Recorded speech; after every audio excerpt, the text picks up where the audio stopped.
నమస్తే and welcome to hit TV. ఏపీలో triangle fight నెలకొంది. ఎన్నికలు సమీపిస్తూ ఉండడంతో అధికార ప్రతిపక్ష పార్టీలు తమ వ్యూహాలను రచిస్తున్నాయి. లిస్టుల వారీగా వైసీపీ అభ్యర్థుల్ని ఖరారు చేస్తూ సిద్ధం పేరుతో ముందుకు వెళుతోంది. టీడీపీ రా కదిలిరా పేరుతో జనాల్లోకి వెళుతోంది. ఇటు జనసేన కూడా పొత్తుల విషయం పక్కన పెట్టి అభ్యర్థుల్ని కూడా ఇద్దరిని ఖరారు చేసింది. సో ఇలాంటి నేపథ్యంలో ఏపీలో ఎన్నికలు ఏ రేంజ్ లో ఉన్నాయో ప్రత్యేకంగా చెప్పాల్సిన పని లేదు. ఇక మరోవైపు నేనున్నానంటూ షర్మిల ఏపీ పాలిటిక్స్ లోకి రావడం వైసీపీకి మింగుడు పడ్డం లేదు. అయితే ఇక్కడ ఇంకో మ్యాజిక్ కూడా ఉంది. పులివెందుల నుంచి జగన్ కి అపోనెంట్ గా షర్మిల బరిలో దిగుతారు అనే ప్రచారం కూడా జరుగుతోంది. మరి ఇలాంటి సిచ్యువేషన్స్ లో ఏపీ రాజకీయాలు మరింత రసవత్తరంగా మారుతున్నాయి.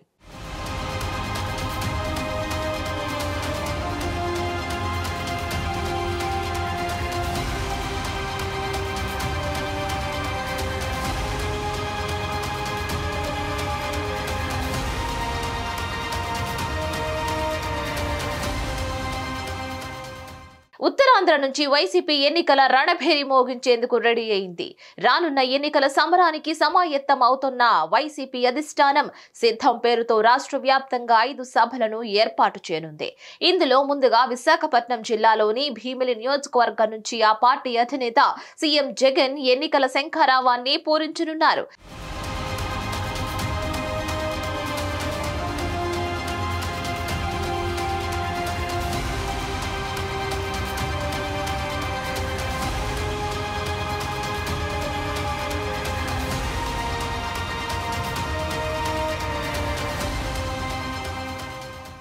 ఈ సభకు విజయనగరం, పార్వతీపురం, మన్యం జిల్లాల నుంచి భారీ ఎత్తున ఇటు ప్రజలు అటు కార్యకర్తలు హాజరయ్యారు. ఉత్తరాంధ్రలోని 34 అసెంబ్లీ నియోజకవర్గాలకు సంబంధించి విశాఖ జిల్లాలోని విశాఖ భువనేశ్వర్ జాతీయ రహదారిని ఆనుకొని ఉన్న తగరపు వలస 3 కోవెళ్లు ఎదురుగా ఉన్న స్థలంలో వైసీపీ భారీ బహిరంగ సభ ఏర్పాటు చేసింది. అంతేకాదు భీమిలి సభకు ప్రతి నియోజకవర్గం నుంచి పార్టీ శ్రేణులు పెద్ద ఎత్తున తరలి వెళ్లేందుకు గాను ఆయా నియోజకవర్గాల ఎమ్మెల్యేల ఆధ్వర్యంలో సమావేశాలు నిర్వహించారు. అన్ని జిల్లాల నుంచి క్యాడర్ వస్తున్న నేపథ్యంలో ట్రాఫిక్ ఇబ్బందులు లేకుండా ఏ విధంగా చేరుకోవాలనే దానిపై ఇప్పటికే నాయకులు దిశానిర్దేశం చేశారని తెలుస్తోంది. ఈసారి ఎన్నికల్లో వైసీపీ వై నాట్ 175 అనే నినాదంతో బరిలోకి దిగుతుంది. ఇక ఇందుకోసం నేరుగా ప్రజల్లోకి వెళ్లాలని సీఎం జగన్ భావిస్తున్నారు. ముందుగా పార్టీ శ్రేణులతో మమేకం కావాలని నిర్ణయించిన ఆయన రాష్ట్ర వ్యాప్తంగా 5 సభలకు ప్లాన్ చేశారు. ఇందులో భాగంగానే ఇవాళ భీమిలిలో సభ జరిగింది. కార్యకర్తల అభిప్రాయాలను తెలుసుకోనున్నారు. జగన్ పలు విషయాలపై వారికి దిశానిర్దేశం చేశారు. ఇక ఇప్పటి వరకు ప్రభుత్వం చేసిన అభివృద్ధి, సంక్షేమ పథకాలను ప్రజలకు వివరించడంతో పాటు ప్రతిపక్షాలు చేస్తున్న విమర్శలను ఏ విధంగా తిప్పికొట్టాలి అనే దానిపై క్యాడర్ కు సీఎం జగన్ పలు సూచనలు ఇచ్చారు. కాగా మొత్తం 34 అసెంబ్లీ నియోజకవర్గాల నుంచి కార్యకర్తలు ఈ సభకు హాజరయ్యారు. ఇక తెలుగుదేశం పార్టీ విషయానికి వస్తే అధినేత చంద్రబాబు కొంచెం గ్యాప్ తర్వాత మళ్లీ ప్రజల్లోకి వెళుతున్నారు. ఇప్పటికే ఈ నెల మొదటి వారం నుంచి ఎన్నికల ప్రచారాన్ని ప్రారంభించారు చంద్రబాబు. అధికార వైఎస్ఆర్ కాంగ్రెస్ పార్టీ వైఫల్యాలను ప్రజల్లోకి తీసుకువెళ్లేలా రా కదిలిరా పేరుతో బహిరంగ సభలు నిర్వహిస్తున్నారు.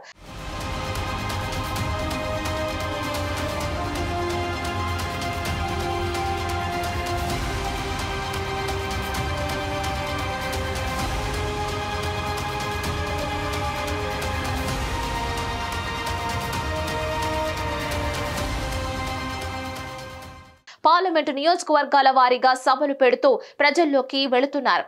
ఆయా జిల్లాల వారీగా ఉన్న సమస్యలపై స్పందిస్తూనే అక్కడి అధికార పార్టీ నాయకులపై తీవ్ర ఆరోపణలు, విమర్శలు గుప్పిస్తున్నారు. ఇలా 26 జిల్లాలో సభలు నిర్వహించాలని తెలుగుదేశం పార్టీ షెడ్యూల్ రూపొందించింది. అయితే మధ్యలో వారం రోజుల పాటు అనుకోకుండా విరామం వచ్చింది. చంద్రబాబు అయోధ్య రామయ్య విగ్రహ ప్రాణ ప్రతిష్ఠ కార్యక్రమానికి వెళ్లడంతో పాటు తిరిగి వచ్చిన తర్వాత అభ్యర్థుల ఎంపికపై కసరత్తు చేశారు. దీంతో రా కదిలిరా సభలకు కొంచెం బ్రేక్ ఇవ్వాల్సి వచ్చింది. తిరిగి ఇవాల్టి నుంచి మిగిలిన జిల్లాలో బహిరంగ సభలు నిర్వహించేలా చంద్రబాబు ముందుకు వెళుతున్నారు. ఇవాల్టి నుంచి 3 రోజుల పాటు 6 జిల్లాల్లో చంద్రబాబు రా కదిలిరా సభలు జరగనున్నాయి. ఇవాళ ఉదయం ఉండవల్లిలోని తన నివాసం నుంచి పీలేరు, ఉరవకొండ పర్యటనకు వెళ్లనున్నారు చంద్రబాబు.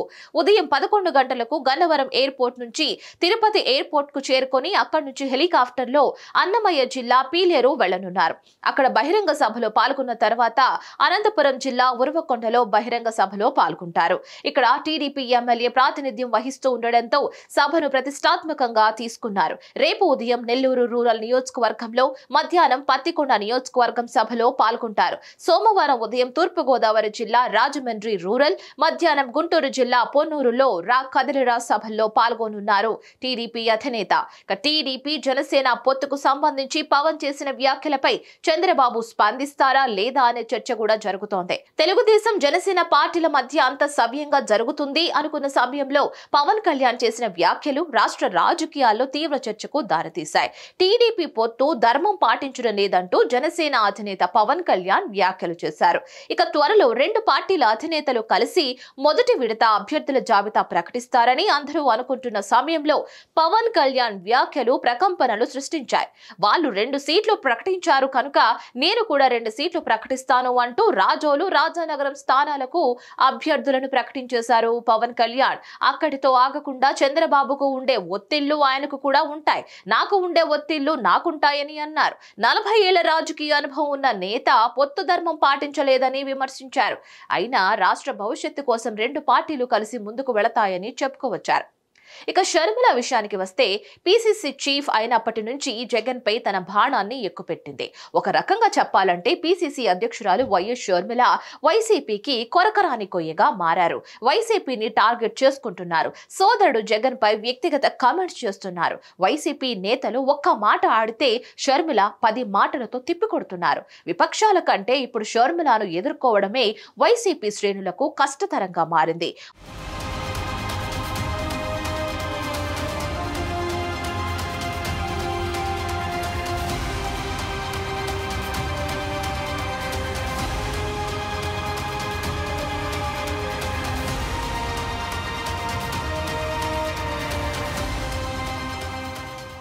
మునుముందు ఆమె నుంచి మరింత ఇబ్బందులు తప్పవని వైసీపీ శ్రేణులు భావిస్తున్నాయి. ఏరి కోరి కష్టాలు తెచ్చుకున్నామని కాంగ్రెస్ లోకి షర్మిల వెళ్లకుండా నియంత్రించి ఉంటే మరి ఈ పరిస్థితి వచ్చి ఉండేది కాదని ఆవేదన వ్యక్తం చేస్తున్నారు. అయితే షర్మిల ఇక్కడితో ఆగరని, ఈ ఎన్నికల్లో జగన్ ను దెబ్బతీసేందుకు అన్ని విధాలా ప్రయత్నిస్తారని అనుమానాలు ఉన్నాయి. ఇక రానున్న ఎన్నికల్లో షర్మిల కడప జిల్లా నుంచి పోటీ చేస్తారని ప్రచారం జరుగుతుంది. ఆమె కడప ఎంపీ స్థానం నుంచి కానీ, పులివెందుల అసెంబ్లీ స్థానం నుంచి కానీ పోటీ చేస్తారని టాక్ నడుస్తోంది. తెలంగాణ రాజకీయాల్లో దెబ్బతిన్న ఆమె కాంగ్రెస్ లో చేరి అనుకున్నది సాధించుకోవాలని చూస్తున్నారు. దూకుడు రాజకీయాలు చేస్తే కానీ గుర్తింపు లభించదని ఒక అంచనాకు వచ్చారు. అందుకే ఏపీ కాంగ్రెస్ పగ్గాలు అందుకున్నారు. సోదరుడు జగన్ పై యుద్ధం ప్రారంభించారు. గత ఎన్నికల కంటే కాంగ్రెస్ పార్టీ ఓట్లను పెంచగలిగితే తనకు ఆ పార్టీలో మంచి భవిష్యత్తు ఉంటుందని షర్మిల భావిస్తున్నారు. అందుకే సోదరుడు జగన్ పై పోటీ చేయాలని బలమైన ఆకాంక్షతో ఉన్నారు. మరి గత 2 ఎన్నికల్లో పులివెందుల అసెంబ్లీ స్థానం నుంచి పోటీ చేసిన జగన్ ఎమ్మెల్యేగా ఎన్నికవుతూ వచ్చారు. మరి ఈసారి ఆయనపై పోటీ చేయాలని షర్మిల భావిస్తున్నట్లు సమాచారం.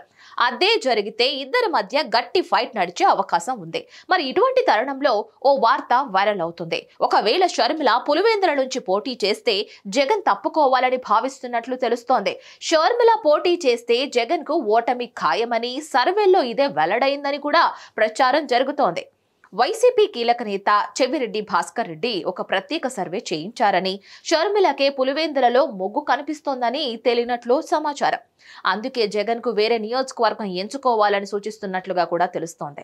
జగన్ పులివెందుల నుంచి తప్పుకుంటే కమలాపురం నుంచి కానీ, జమ్మల మడుగు నుంచి కానీ పోటీ చేసే అవకాశం ఉన్నట్లు ప్రచారం జరుగుతోంది. కమలాపురం నుంచి జగన్ మేనమామ రవీంద్రనాథ్ రెడ్డి ప్రాతినిధ్యం వహిస్తున్నారు. మరి ఆయనపై నియోజకవర్గంలో వ్యతిరేకత ఉన్నట్లు కూడా తెలుస్తోంది. అక్కడ అభ్యర్థిని మార్చే అవకాశం ఉన్నట్లు కూడా టాక్ నడుస్తుంది. ఒకవేళ షర్మిల పులివెందులలో పోటీ చేస్తే కుటుంబంలోనే మరొకరికి అక్కడ పోటీ పెట్టించి జగన్ తప్పుకుంటారని, కమలాపురం నుంచి బరిలోకి దిగుతారని తెలుస్తోంది. మరోవైపు జమ్మల మడుగు నుంచి సైతం జగన్ పోటీ చేసే అవకాశం ఉన్నట్లు టాక్ నడుస్తోంది. జమ్మల మడుగులో తెలుగుదేశం పార్టీ గెలుస్తుందని, కడప జిల్లాలో ఆ పార్టీ గెలిచే ఏకైక నియోజకవర్గంగా గుర్తింపు పొందింది. అక్కడ జగన్ బరిలో దిగి టీడీపీ ధీమాకు బ్రేక్ వేయాలని చూస్తున్నట్లు సమాచారం. ఇలా ఎలా చూసుకున్నా జగన్ పులివెందుల నుంచి దాటి వెళ్లిపోవడం సంచలనంగా మారనుంది. అయితే ఈ ప్రచారంలో ఎంత వాస్తవం ఉందో చూడాలి. అందుకు ఎన్నికల వరకు ఆగాల్సి ఉంటుంది. మరి మీరేమనుకుంటున్నారు? కామెంట్ త్రూ మాకు తప్పకుండా తెలియజేయండి. ఈ వీడియో కనుక మీకు నచ్చినట్లయితే like, share and subscribe to our hit TV.